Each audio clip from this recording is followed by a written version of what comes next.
Welcome back to the channel. I hope you enjoy. If you see a missed call from someone named Diane Vale, break your phone. The phone didn't actually ring, that I'm sure of. I carelessly picked up my phone and scanned the notifications. Like all other normal human beings in North America, I check my cell every 15 minutes for that sweet, sweet dopamine rush that comes with a notification of a new text or Snapchat message. I was pretty surprised when I saw that I had a missed call from 20 minutes ago. After all, my phone had been sitting in front of me on the table the whole time, and it usually emits an obnoxiously loud notification ping anytime anything happens. The thought that I missed my ringtone of Natalie and Bruglia's Torn playing Leave Me Alone, I chose it half ironically, was surprising. I checked the notification, assuming it was most likely spam, and was surprised to see that the call came from my local area code and that even if I had a real-life name attached to it. Usually when I get a scam call telling me that Interpol has me on a watch list and that they'll lock me up forever unless I pay $213 via a very shady e-transfer, it's from a private caller. This time, there was a name. Diane Vale.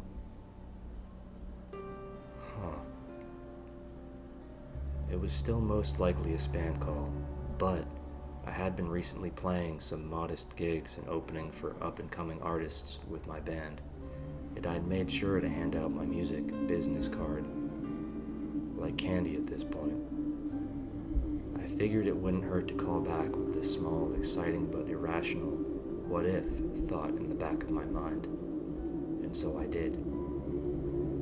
After a few rings, I heard someone answer the phone. "Hello?" asked the voice on the other end, sounding almost concerned, curious. "Is that an old lady?" "Hi," I said weakly. "I'm calling because I think I have a missed call from this number from 20-ish minutes ago." "Oh, is that right? Wow," she started, her voice weathered and hoarse. "Yep, definitely an old lady. I'm so sorry, I must have misdialed." "Oh, I forgive you," I thought to myself. Cell phones are a lot, even for me sometimes. As much as I wanted to take this opportunity to ask this woman what her experience with TikTok was, to see if the question would melt her brain, I figured it was good to end the call there. No worries at all. I hope you have a great day." "Why, thank you, dear," she said, and before I could press that bright red icon with the retro phone handle to sever all ties with this woman for the rest of my life, she quickly squeaked in right after. "I was trying to reach my husband. Yes, that's what it was. He must have a similar number to you." "Oh, right. Yeah, I imagined you were probably just off by a digit or two. Happens all the time," I said, still ready to hang up immediately. "Yes, that's what it was. I was trying to reach my husband, but I called you instead, which means I wasn't able to reach my husband." "That is right, you wonderful, sweet old lady. I think, therefore I am. You called me, therefore you didn't call your husband." "I will try him again now. Thank you for being so sweet and tender about this," she continued. "Again, no worries at all," I said, hanging up right before, to avoid her throwing more mind-blowing revelations my way. Like if I was on the phone with her, that means I wasn't on the phone with someone else right now. Despite my snark at the time, I thought the whole exchange was actually a bit sweet. That was the prevailing thought, anyway, when I saw her name show up on my caller ID a week later, to the sweet, sweet tunes of Natalie and Bruglia. I decided to answer. "Hello?" Diane took a while to respond this time. She almost seemed surprised when she did. Wait, you're not Martin. Nope, I think this must be a wrong number. The revelation approached Diane at glacial pace. Eventually, it clicked for her, and she answered with a certain, you must be the same woman I called last time. My, your voice sounds so clear. Yep, it's me again. Oh my goodness, you must be fuming that I accidentally reached out to you again. Not at all, ma'am, you're all good. Best of luck reaching your husband. Oh, well, it's not my husband this time, actually. It's my brother I'm trying to call. Gotcha. Well, best of luck. I gotta run. I hung up the call just as she was mid-sentence through her response. I felt rude doing it, but at the same time, you have to nip things like this in the bud immediately before they drag out. If someone on a cold call or on the street asks you for 20 seconds of your time, be stern, say no, and move on. It's the foot in the door technique, and I had to quash it before she felt empowered to share a series of boring stories with me. It wasn't until nighttime that same day that I realized it was pretty weird that she had contacted me on another misdialed call. This time after trying to reach her brother. Did her husband, her brother, and I all have very similar phone numbers or something? I pushed the thought aside and moved on. And after 2 weeks of no missed dials, I'd assumed that she'd moved on too. It turns out that the third time was the charm, actually. And this time, Diane's reappearance was only frustrating and nothing else. I heard the tail end of my ringtone playing at what must have been 2 a.m. in the morning. I got up just as my phone stopped ringing and checked who the call had came from. Motherfucking Diane again. Except this time it wasn't just this one missed call, it was 20. She'd been trying me for over an hour, and I just slept through all of it apparently. I blocked her number and went back to bed. In the morning, I'd noticed she'd also sent some voicemails. Out of morbid, annoyed curiosity, I decided to give them a listen. I expected to hear a mundane series of messages about her day. An incident at the bank, a complaint that oranges at the supermarket cost 20 cents more than usual, or her frustration that her husband and brother still weren't answering her calls. Instead, as I listened, every voicemail was the same. Breathing. Just her breathing. One voicemail after another. Continuous. Running for minutes each time before cutting out to the next message. Occasionally, it felt as if her breathing would rupture, like she was about to start crying, but she never did. What in the ever-loving fuck? I wasn't sure if I should have been creeped out or if I should have felt really bad. Regardless, I was able to rationalize all of this again. She clearly was just terrible with technology. And the line, "leave your message after the beep," meant nothing to her. Never mind the fact that answering machines had been a thing for a really long time before the advent of voicemail, so she really must have been living under a rock to have missed all of that. I decided to run with my half-baked explanation for the purposes of buttoning all of this up in my head as quickly as possible.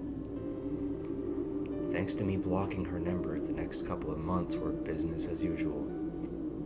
All was normal in my world.